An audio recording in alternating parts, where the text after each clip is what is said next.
Om Swastiastu, selamat siang Bapak Ibu teman-teman semuanya. Kita ketemu lagi melalui online. Pada pertemuan kali ini kita ada 3 pembahasan di mata kuliah praktek keperawatan. Ini adalah mata kuliah untuk praktek. Harusnya kita ketemu langsung mempraktekkan beberapa intervensi yang kaitannya dengan di keperawatan jiwa, tetapi karena kondisi sekarang ini pembelajaran kita lakukan melalui online. eh kita kontrak waktu sampai jam 6. Mudah-mudahan semakin cepat semakin baik juga. Nanti silakan setelah menyimak video ini, silakan teman-teman untuk melakukan diskusi eh, terkait dengan materi hari ini atau yang terkait dengan keperawatan jiwa lainnya. Materi mungkin yang kita akan bahas pertama adalah terkait dengan home visit. Home visit ini teman-teman mungkin sudah semua pada paham, sudah pernah melaksanakan. Home visit adalah kunjungan rumah. Mungkin ada yang melakukan sudah melakukan di tempat kerja masing-masing yang terkait dengan home visit, tetapi kita akan mengetahui bagaimana home visit pada pasien gangguan jiwa atau pada keperawatan jiwa. Nah, kalau ini home visit ini merupakan salah satu kompetensi yang teman-teman lakukan nanti saat praktek profesi, saat praktek keperawatan jiwa. Nanti salah satu tugas yang dilakukan adalah melakukan home visit. Ini adalah kunjungan rumah. Mungkin settingnya sedikit berbeda antara home visit antara di layanan primer dengan di rumah sakit jiwa. Saya ceritakan sedikit kalau di layanan primer atau di puskesmas home visit ini kondisi pasien yang ada di rumah.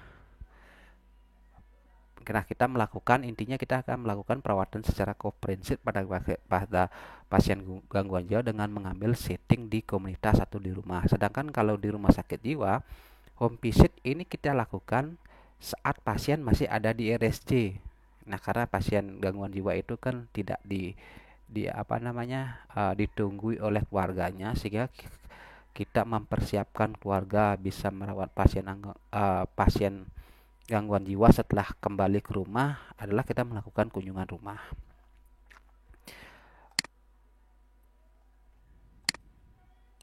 Oke, secara teori home visit ini adalah merupakan bentuk pelayanan yang komprehensif yang tujuannya adalah memandirikan pasien dan keluarga, di mana pelayanan ini diberikan di tempat tinggal pasien dengan melibatkan pasien dan keluarganya sebagai subjek yang ikut berpartisipasi merencanakan kegiatan pelayanan. Jadi karena sifat pasien gangguan jiwa ini kronis dan membutuhkan penanganan yang uh, jangka lama, jadi kita harapkan keluarga sebagai subjek dan kemudian pasiennya juga sebagai subjek dapat berpartisipasi merencanakan cara perawatan pasien dengan gangguan jiwa di rumah. Nah, home visit juga didefinisikan sebagai serangkaian pelayanan yang dilakukan di rumah, baik sebagian maupun keseluruhan, dan sering kali dilakukan sebagai dampak pencegahan atau penundaan menggantikan pelayanan jangka panjang atau alternatif pelayanan untuk penyakit kronis. Nah, seperti saya jelaskan di tadi, jadi penyakit gangguan jiwa itu termasuk penyakit kronis yang memerlukan penanganan jangka panjang karena pasien ini tidak bisa selamanya tinggal di rumah sakit jiwa. Jadi pada prinsipnya pasien gangguan jiwa ini adalah sembuhnya dengan gejala sisa, potensi untuk kambuh. Bagaimana pelayanan itu atau perawatan pasien bisa laksanakan secara bersinambungan dengan mengambil setting keluarga, dan disinilah home visit dari petugas kesehatan diperlukan untuk mempersiapkan atau membimbing keluarga bagaimana bisa melakukan perawatan pada pasien.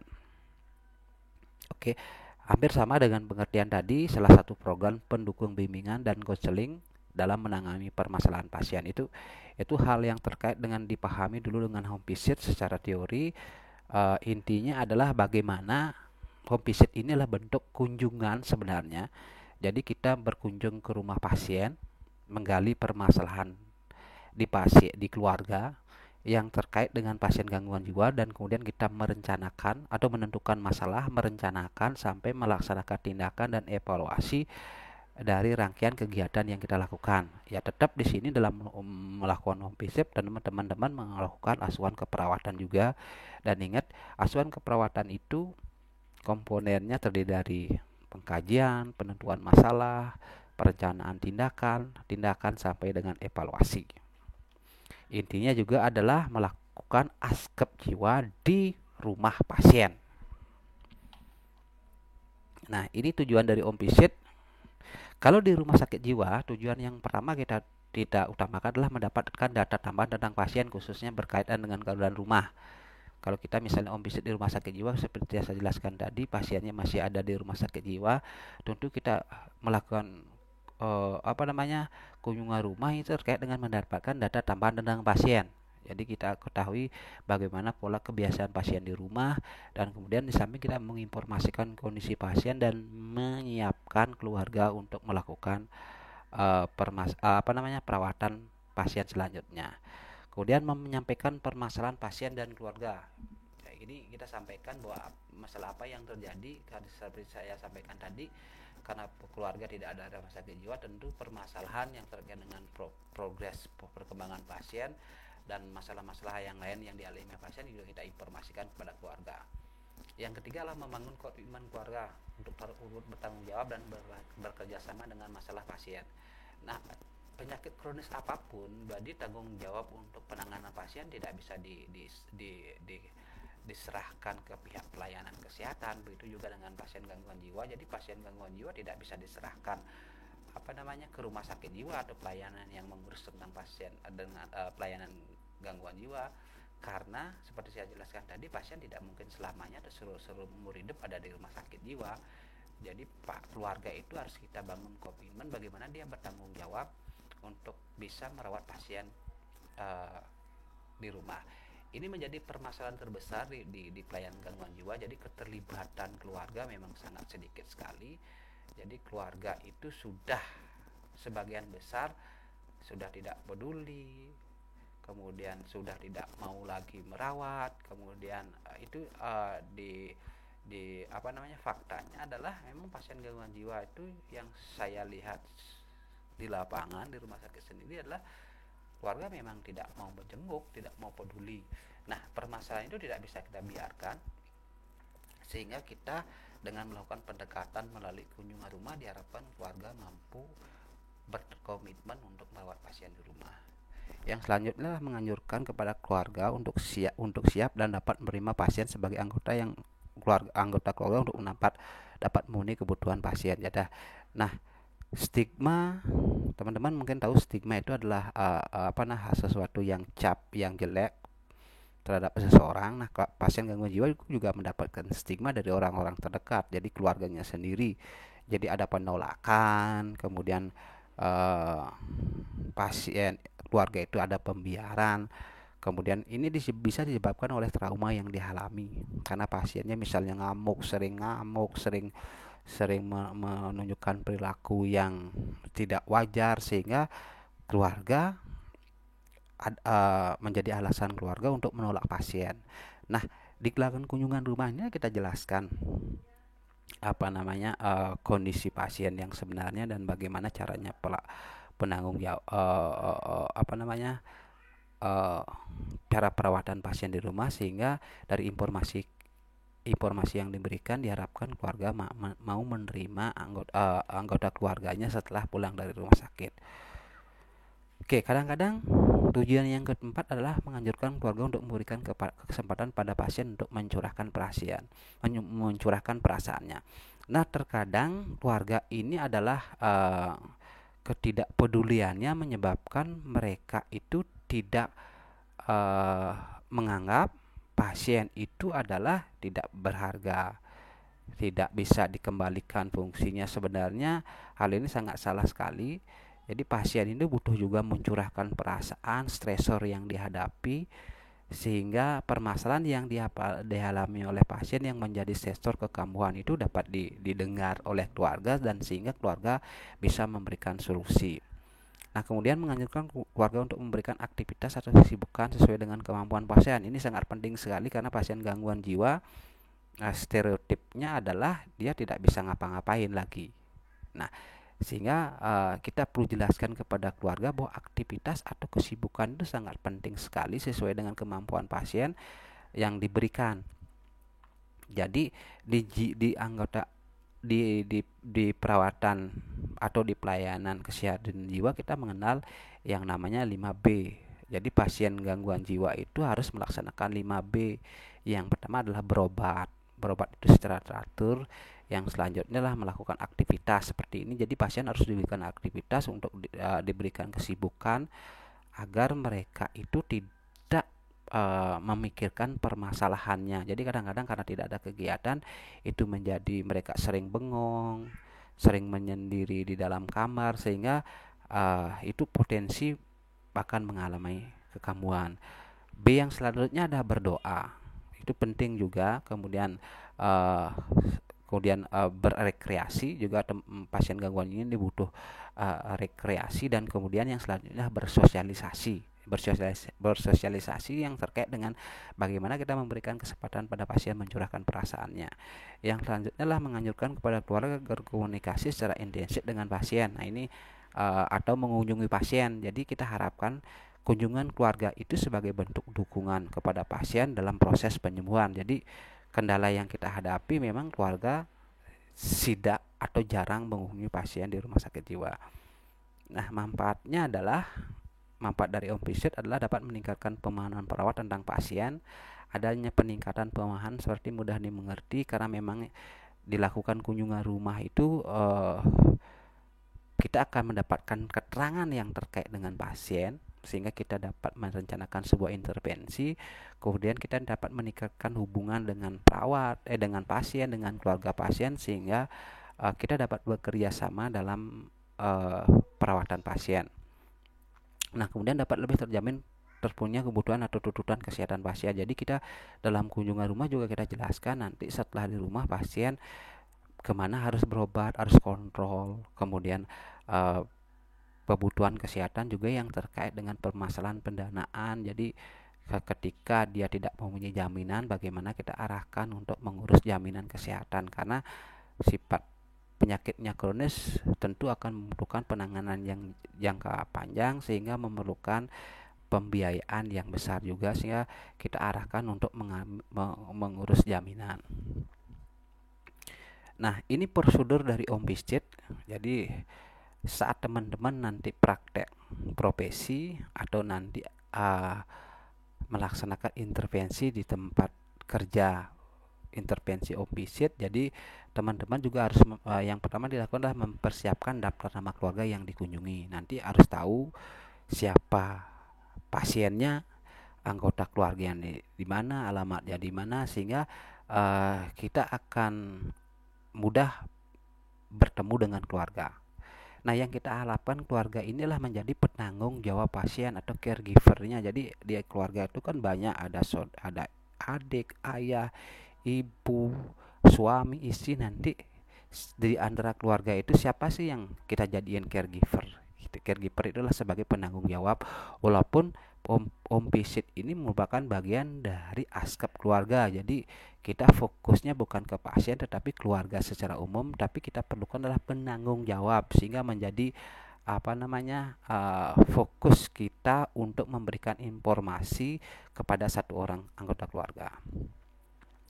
Selanjutnya kita mengatur kunjungan. Jadi ditentukan kapan akan dilakukan kunjungan, kemudian harinya, waktunya, kemudian harus juga jadwal kunjungan disesuaikan dengan waktu keluarga. Jadi kita jangan menjadwalkan kunjungan keluarga ketika keluarga ada kesibukan, ada odalan, kemudian ada kegiatan keagamaan lain sehingga itu menjadi penghambat kita ketemu dengan keluarga.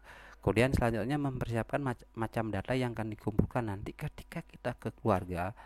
Data apa yang kita kumpulkan? Itu di sini eratnya adalah dengan pengkajian. Jadi teman-teman harus paham, lakukan pengkajian tentang keperawatan jiwa. Mungkin di materi sebelumnya sudah disampaikan. Jadi apa sih yang dikaji?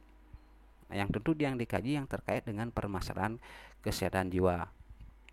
Selanjutnya baru mengumpulkan data setelah ketemu keluarga, melakukan penyatatan, dan kemudian pada intinya di sana adalah bagaimana kita memberikan edukasi kepada pasien yang terkait dengan permasalahan yang ditemukan saat pengumpulan data. Kemudian kita berikan edukasi keluarga. Nah, ini setting dari saat kita melakukan kunjungan keluarga. Jadi saat kita ke keluarga, teman-teman pertemuan pertama dengan siapa? Ini dengan keluarga dulu. Jadi kita ketemu dengan keluarga. Yang saya harapkan tadi adalah caregivernya atau penanggung jawab pasien atau penanggung jawab keluarga. Biasanya di sini adalah kepala keluarga. Nah, di sini yang kita komunikasikan dengan keluarga adalah mengidentifikasi masalah yang dialami pasien dan keluarga. Di sini kita misalnya contohnya adalah Bapak Ibu mendapatkan informasi misalnya di keluarga A salah satunya mengalami gangguan jiwa, Bapak Ibu kan melakukan kunjungan di sana, nanti identifikasi benar nggak anggota keluarga Bapak atas nama ini sesuai dengan catatan puskesmas mengalami gejala seperti ini dan sering melakukan kontrol ke rumah. Nah, kira-kira permasalahan apa yang dialami oleh keluarga yang terkait dengan permasalahan yang dihadapi oleh pasien, itu dulu ditanyakan ke keluarga. Misalnya pengkajian awal dilakukan keluarga, misalnya gejala apa sih sering yang yang muncul di pasien seperti itu, apakah pasien itu sering melamun, sering mengamuk, bicara sendiri, kemudian ngomong yang lantur, sehingga dari data awal tersebut teman-teman sudah dapat berpikir, oh ini loh masalah yang dihadapi oleh pasien. Nah, selanjutnya setelah mengidentifikasi masalah yang dialami pasien dan keluarga, baru teman-teman menemui pasien.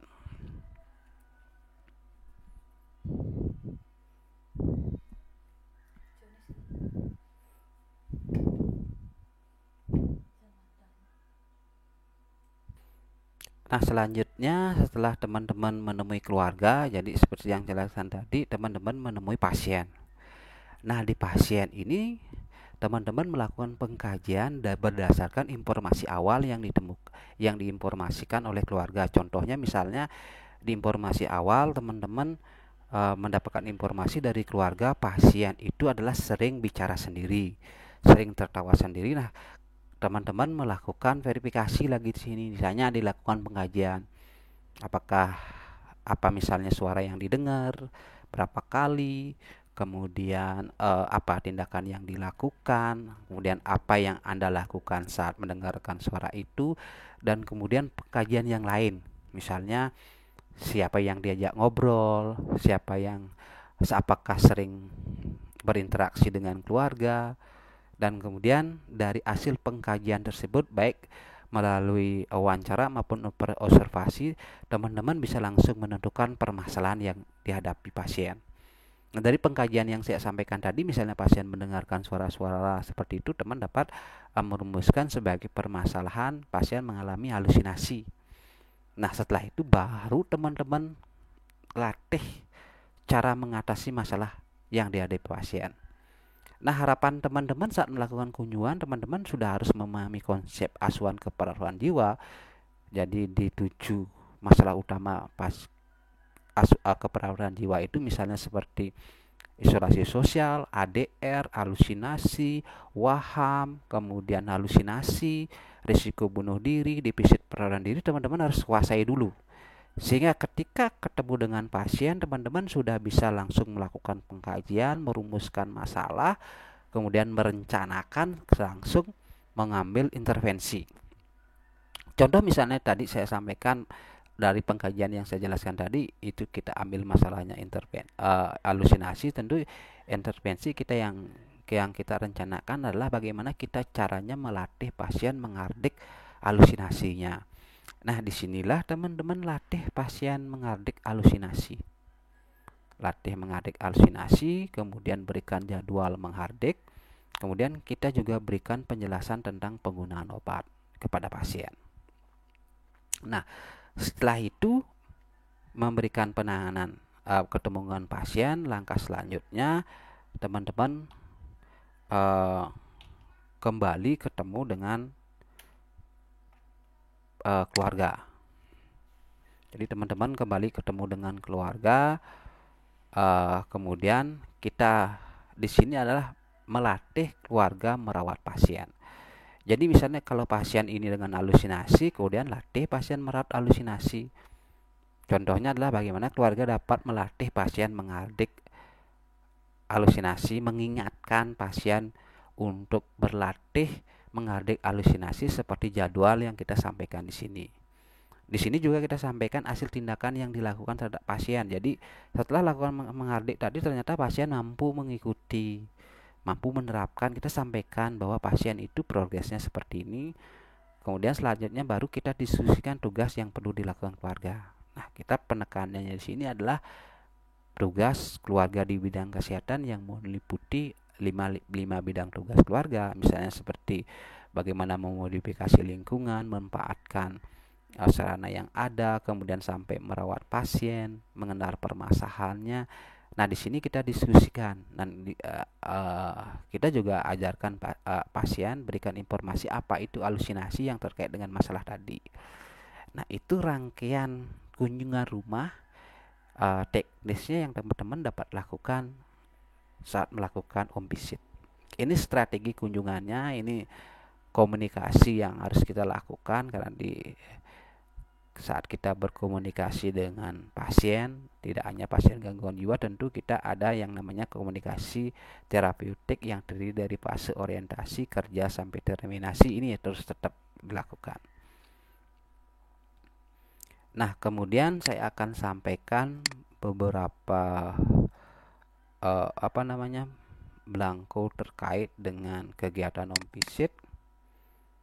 Nah, yang perlu teman-teman bawa saat home visit adalah belangko seperti ini. Jadwal aktivitas harian pasien. Jadi kita harus ajarkan pasien untuk menulis jadwal yang dia harus lakukan di rumah. Jadi agar rutin pasiennya, biar kita bisa lihat perkembangan pasien.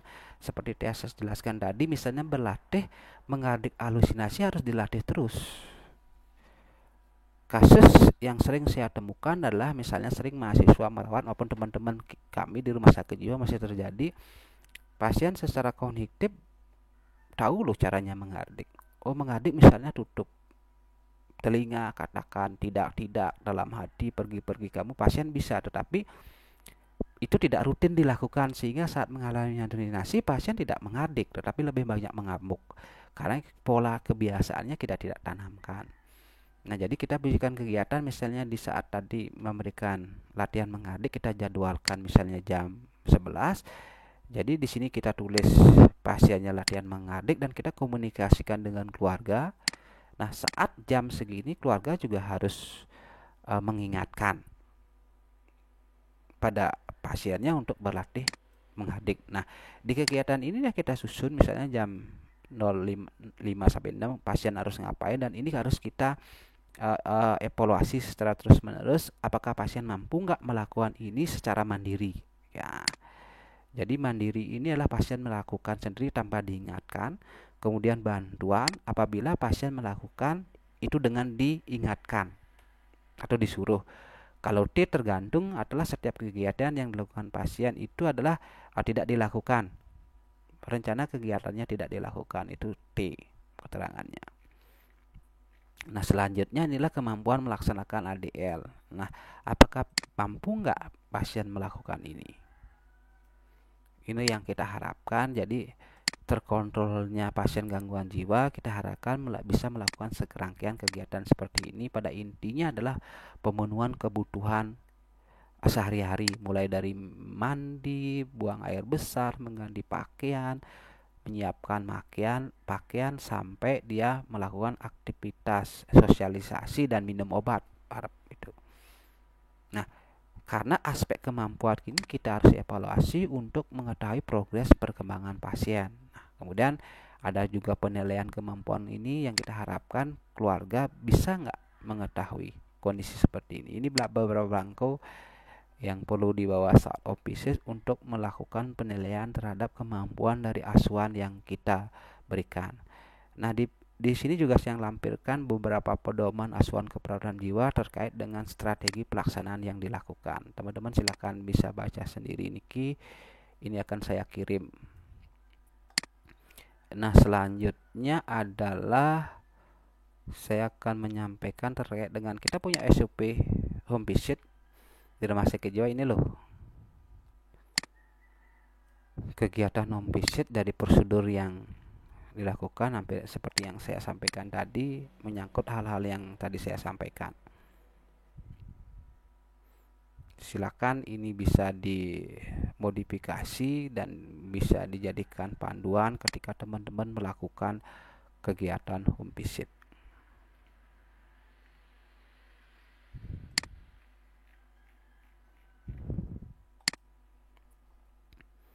Nah, kalau di di mahasiswa ketika praktek di rumah sakit jiwa ada target home visit, kita berikan belangko seperti ini.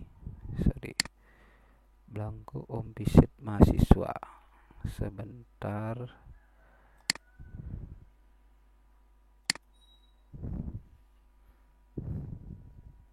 Ini form home visit mahasiswa. Jadi bisa berikan ini.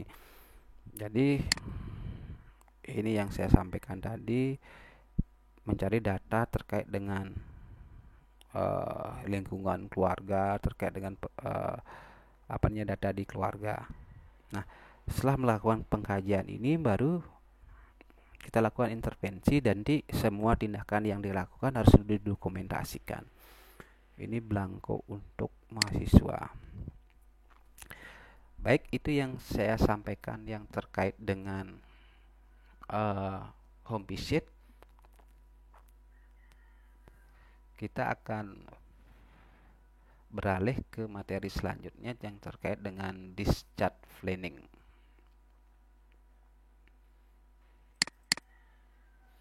Oke, terkait dengan discharge planning, saya rasa teman-teman sudah melakukan ini di rumah sakit masing-masing. Jadi discharge planning ini adalah pendidikan kesehatan berbasis rumah sakit untuk persiapan pasien pulang. Jadi rumah sakit yang terakreditasi tentu di Fogja pelayanan pasien ini ada standarnya tentang discharge planning. Oke, discharge planning inilah komponen perawatan yang berkelanjutan, kemudian membantu memecahkan permasalahan yang dihadapi oleh pasien dengan antara klien dan keluarga. Discharge planning kalau di rumah sakit ini wajib dilakukan pada semua pasien, tetapi di rumah sakit umum saya tidak tahu, tetapi di rumah sakit umum saya dengar discharge planning ini hanya dilakukan pada pasien-pasien kronis, tetapi saya rasa discharge planning ini bisa dilakukan di semua pasien. Walaupun pasien tidak kronis juga kita perlu memberikan pendidikan kesehatan kepada keluarga dan pasien agar mampu melakukan perawatan atau penanganan pasien selanjutnya di rumah. Banyak riset yang saya baca adalah karena pasien tidak diberikan discharge planning dengan baik, itu akan menyebabkan rehospitalisasi, kekambuhan yang semakin cepat. Ya, angka juga pada kondisi pasien dengan operasi jika tidak diberikan discharge planning yang dengan baik, itu akan menyebabkan waktu sembuh luka akan semakin panjang, kemudian angka infeksi di luka operasi juga semakin tinggi. Hal ini disebabkan oleh ketidakpahaman pasien dan keluarga untuk melakukan perawatan di rumah, sehingga discharge planning ini sangat diperlukan sekali. Bagaimana kita memberikan informasi kepada keluarga yang terkait dengan cara perawatan di rumah. Saya tidak akan jelaskan tujuannya, silakan teman-teman bisa baca. Intinya adalah tujuannya seperti saya jelaskan, bagaimana kita bisa mengurangi kekambuhan, meningkatkan kemampuan keluarga dalam perawatan klien, menurunkan beban perawatan keluarga, kemudian sebagai bahan pendokumentasian keperawatan. Karena sifatnya di sini adalah asuhan keperawatan bersifat komprehensif dan berkelanjutan. Nah, di jiwa, kenapa perlu dilakukan discharge planning? Karena tantangannya yang pertama adalah hampir lebih dari 60% gangguan jiwa mempunyai insight yang buruk. Insight itu maksudnya adalah dia itu tidak mengakui dirinya mengalami gangguan jiwa. Teman-teman bisa lihat jarang pasien gangguan jiwa mengaku dirinya sakit, karena apa yang dilakukan menurut dia adalah wajar. Yang kedua adalah stigma masyarakat terhadap klien gangguan jiwa yang kurang baik. Jadi stigma itu cap yang jelek yang sudah melekat pada seseorang. Kemudian pelayanan kesehatan jiwa yang belum merata. Jadi 10 tahun yang lalu ketika ketika belum ada CMAN, jadi pasien pelayanan gangguan jiwa masih terpusat di rumah sakit jiwa. Jadi rumah sakit jiwa itu di samping sebagai rumah sakit juga sebagai puskesmas besar. Jadi semua pelayanan pasti jiwa pasti ke rumah sakit jiwa. Kalau sekarang sudah ada beberapa puskesmas yang mampu melakukan penanganan pada pasien dengan masalah gangguan jiwa. Yang selanjutnya adalah status sosial ekonomi keluarga. Sebagian besar dari sosial ekonomi yang terbatas dan tingkat pendidikan rendah ini sangat sesuai dengan kondisi real di lapangan. Jadi pasien gangguan jiwa itu kebanyakan memang dari orang-orang yang tidak mampu. Selanjutnya terbatasnya informasi tentang kesehatan jiwa. Tentu dengan kondisi sekarang hal ini harus dicegah dengan perkembangan teknologi. Harusnya keluarga atau masyarakat akan semakin mudah mendapatkan informasi tentang kesehatan jiwa. Nah, langkah apa yang dilakukan di saat planning itu tetap kita lakukan proses pengkajian seperti ini, mengumpulkan data, kemudian uh, intinya melakukan pengkajian kepada keluarga dan klien itu menjadi satu bagian atau menjadi satu kesatuan. Jadi tidak hanya kita kaji pasiennya sendiri, tetapi juga kita perlu kaji keluarga untuk keterlibatan keluarga dan pasien untuk penanganan selanjutnya.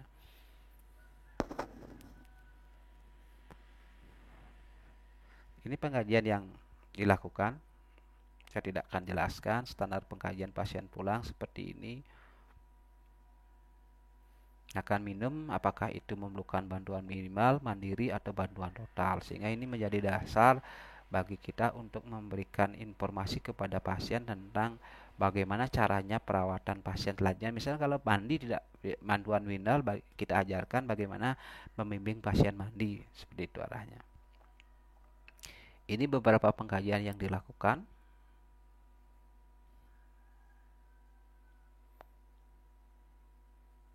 Oke, ini caranya melakukan pengkajian. Teman-teman, nanti materi saya akan share.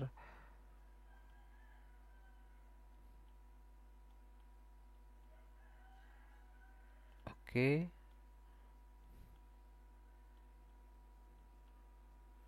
Nah, di perencanaan, di start planning menurut Lerven dan Barbara itu kita menggunakan sistemnya metode.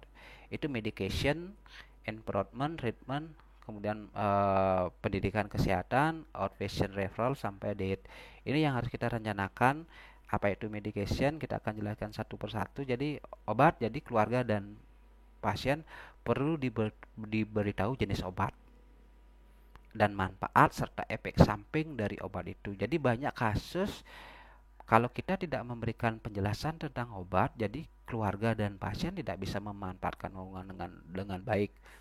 Contohnya banyak pasien kasus dengan gangguan jiwa itu yang yang menyembunyikan obatnya. Kemudian ada juga mementingkan pengobatan. Sehingga hal ini menyebabkan pasien menjadi kekamuhan. Nah, bagaimana juga kita disarankan menjaga keteraturan minum obat. Jadi obat yang harus diminum 2 kali harus diminum 2 kali, 1 kali diberikan 1 kali, dan kita jelaskan efek samping dari obat tersebut. Biasanya kalau gangguan jiwa itu obat gangguan psikofarmaka itu efek samping yang lebih lebih yang sering terjadi adalah gemetar atau tremor. Kadang-kadang juga pasien itu tidurnya terlalu lelap. Selanjutnya adalah improvement. Jadi improvement ini adalah lingkungan. Jadi bagaimana klien itu dapat kembali ke dalam lingkungan yang aman. Jadi bebas dari stigma, kemudian kondisi lingkungan yang dapat menerima klien apa adanya. Kadang-kadang ini yang menjadi permasalahan. Mungkin teman-teman punya pengalaman, jadi ketika punya tetangga atau keluarga gangguan jiwa pulang dari rumah sakit pasti akan takut gitu loh. Jadi harapannya adalah bagaimana kita bisa menerima kondisi keluarga, karena kalau kita tidak menerima kondisi klien itu akan menyebabkan stresor kekamuhan. Lingkungan tidak mengucilkan, tidak membuat stempel, ini adalah stigma, tidak kasar, sampai bagaimana kita keluarga mampu menyiapkan lingkungan yang mendukung pemulihan kalian dengan memberikan aktivitas yang positif. Kemudian ini treatment. Jadi kita jelaskan kontrol teratur, pengelolaan obat, kemudian kita jelaskan manfaat obat-obatan. Kemudian kita juga jelaskan bahwa eh, ketika keluarga tidak teratur minum obat, jadi bisa diberikan dengan injeksi long acting. Nah, long acting ini kita jelaskan berapa lama pasien harus diinjeksi. Ini ada ketentuannya. Selanjutnya pendidikan kesehatan kita ajarkan di sini adalah bagaimana cara merawat pasien, mengetahui tanda dan gejala kekambuhan, mengetahui faktor predisposisi dan presipitasi, sampai bagaimana keluarga mampu mempertahankan kondisi kesehatan pasien. Sudah outpatient referral, jadi kita harus kasih tahu kemana pasien harus kontrol. Kemudian kapan harus kontrol, kemudian persyaratan apa yang harus dibawa kontrol. Ini banyak permasalahan yang terjadi apalagi dengan era JKS sekarang, BPJS sekarang maksud saya. Jadi sistem dengan rujukan berjenjang, banyak kasus yang terjadi tiba-tiba pasien langsung ke rumah sakit jiwa. Saya banyak kasus yang terjadi misalnya dari Singaraja atau Negara, pasien langsung ke rumah sakit jiwa tanpa berjenjang melalui rujukan, dan sampai rumah sakit jiwa case-nya nggak bisa dipakai, keluarga nggak bawa uang. Itu kasihan juga nanti kalau kita tidak memberitahu jenjang dari proses alur ketika pasien mau kontrol seperti itu. Nah juga seperti ini kita jelaskan syarat-syarat administrasi jika menggunakan BPJS, seperti apa rujukan harus kemana, kemudian apa yang harus dipersiapkan ketika kontrol pelayanan kesehatan. Kalau diet sih di rumah sakit jiwa tidak terlalu, tetapi ada beberapa pasien gangguan jiwa yang mengalami gejala fisik yang perlu kita jelaskan, yang sehingga memerlukan pengaturan makanan. Ada juga pasien gangguan jiwa yang mengalami DM sehingga kita perlu jelaskan tentang diet DM-nya. Oke, ini implementasinya kita sesuaikan dengan tadi jenis metodenya. Kemudian evaluasi tentu kita akan lakukan adalah evaluasi terhadap klien dan keluarga biasanya dilakukan saat pasien kontrol ke rumah sakit jiwa. Jadi kita ketahui apakah penggunaan obat teratur, bisa menyiapkan lingkungannya dengan baik, keluarga bisa melakukan perawatan atau tidak terhadap pasien. Oke, pada bulan pertama dan kedua klien perlu kontrol 2 bulan sekali dan selanjutnya 1 bulan sekali. Ini saya pakai setting pasien umum. Kalau pasien BPJS sesuai dengan kebijakan BPJS tentu kontrolnya sebulan sekali seperti itu. Oke, itu yang terkait dengan discharge planning. Kita beralih ke selanjutnya yang terkait dengan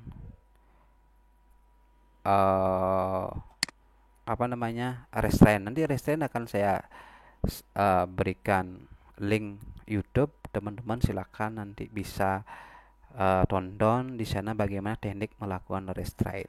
Terima kasih.